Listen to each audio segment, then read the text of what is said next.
गेल्या 24 तासात देशाच्या विविध भागांमध्ये वादळी वारे विजांसह पावसाने हजेरी लावली।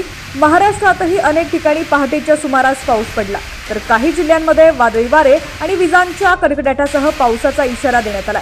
विदर्भ आणि मराठवाड्यातील 4 जिल्ह्यांमध्ये ऑरेंज अलर्ट, तर उर्वरित महाराष्ट्रात आज पावसाचा इशारा देण्यात आला। काही भागात ढगाळ हवामान राहील।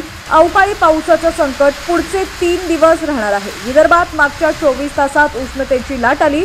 ब्रह्मपुरी विदर्भात कालचा उच्चांक तापमान 45.9 अंश सेल्सिअस इतका नोंदला गेलाय। विदर्भात उष्णतेच्या लाटेचा ऑरेंज अलर्ट जारी करण्यात आलाय। महाराष्ट्र आणि गुजरातमध्ये पुढील काही दिवसात तापमानात घसरण होण्याची शक्यता आहे। त्यामुळे 26 एप्रिलला रत्नागिरी, सिंधुदुर्ग, जळगाव, अहिल्यानगर, पुणे, कोल्हापूर, सातारा, सांगली, सोलापूर, जालना, परभणी, बीड, नांदेड, लातूर, धाराशिव, भंडारा, चंद्रपूर, गडचिरोली, गोंदिया, वाशिम, यवतमाळ, वर्धा, नागपूर या जिल्ह्यांमध्ये वादळी वाऱ्यासह विजांच्या कडकडाटासह मुसळधार पावसाचा इशारा देण्यात आलेला आहे। तर उद्या म्हणजेच 27 एप्रिलला रत्नागिरी, अहिल्यानगर, पुणे, कोल्हापूर, सांगली, सोलापूर, जालना, बीड, नांदेड, लातूर, धाराशिव, अमरावती, बुलढाणा, चंद्रपूर, भंडारा, गडचिरोली, गोंदिया, वाशिम, यवतमाळ, वर्धा, नागपूरमध्ये वादळी वाऱ्यासह विजांचा कडकडाट आणि मुसळधार पावसाचा इशारा देण्यात आला।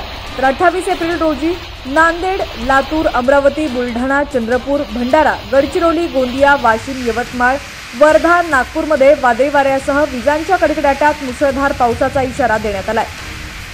भंडारा, चंद्रपूर, गडचिरोली, गोंदिया या 4 जिल्ह्यांमध्ये मोठ्या प्रमाणात गारपीट होईल असा इशारा देखील हवामान विभागाकडून देण्यात आलाय। त्यामुळे इथल्या नागरिकांना आणि शेतकऱ्यांना काळजी घेण्याचं आवाहन करण्यात आलेलं आहे।